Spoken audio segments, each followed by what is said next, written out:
Good morning, everyone. If you would like to know about ancient technology, today is your video.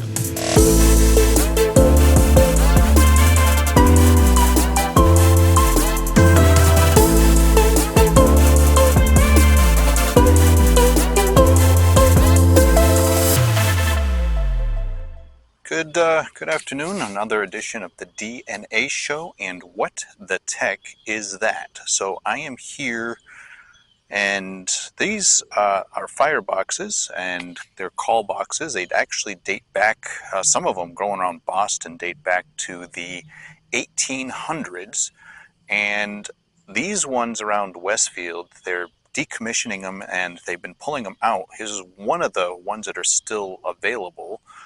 There's a couple, there's another location over on Springdale Road, I believe, that's still available, and this one is still here. Now, they are still operational and they still work. They do testing on them every so often, and if they do not pass inspection, they remove them, and the ones that pass inspection, they remain in service.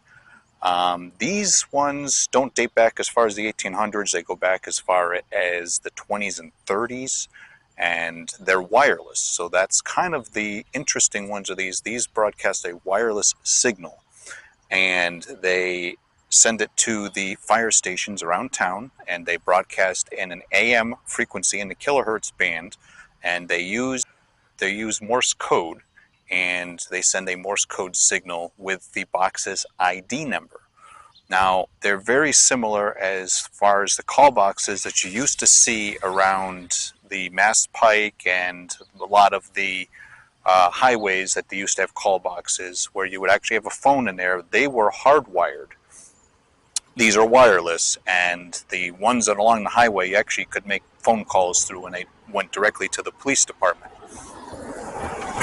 These particular ones just send a signal through Morse code of the signal's box. Now, they have 3 buttons inside them. These do not use power. They're self-propelled.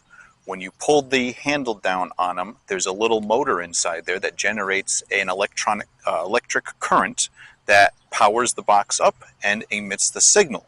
And the signal is emitted with a call box signal with an ID number of the box.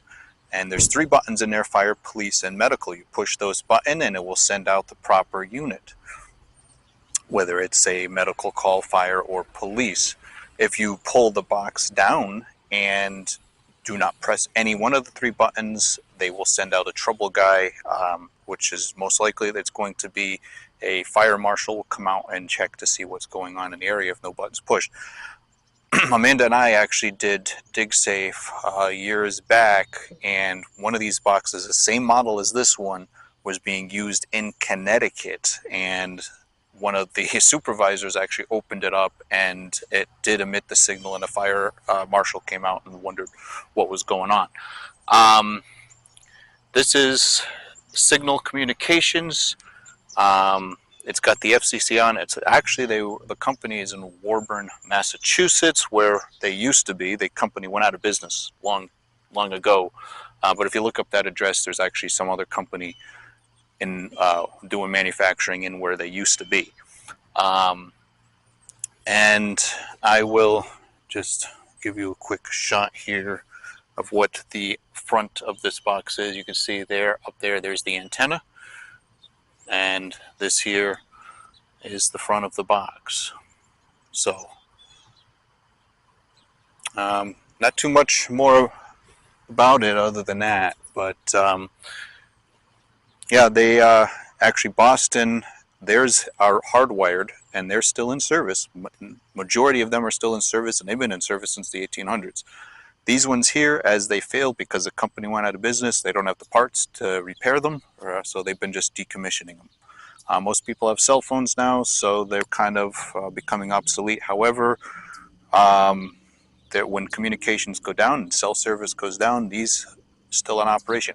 Oh, the other thing I wanted to mention is this system has been used not just for these call boxes, but these, if you look on, and I have a couple of pictures of them, banks and government buildings and apartment complexes have these very same antennas on their buildings for the fire alarm system. So when the fire alarm system goes off, it'll send a wireless signal to the fire company. So if anything underground is disrupted, if they're doing anything like that, they don't have to worry about electricity. They don't have to worry about underground communications. It's all wireless. And there you go. Have a good one. So I just realized something while I was putting this video together. The two call boxes, and I showed pictures of them before, are actually two different models, and they were both here in Westfield.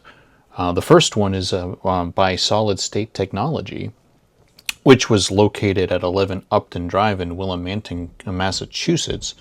The other one is actually a Signal Communications.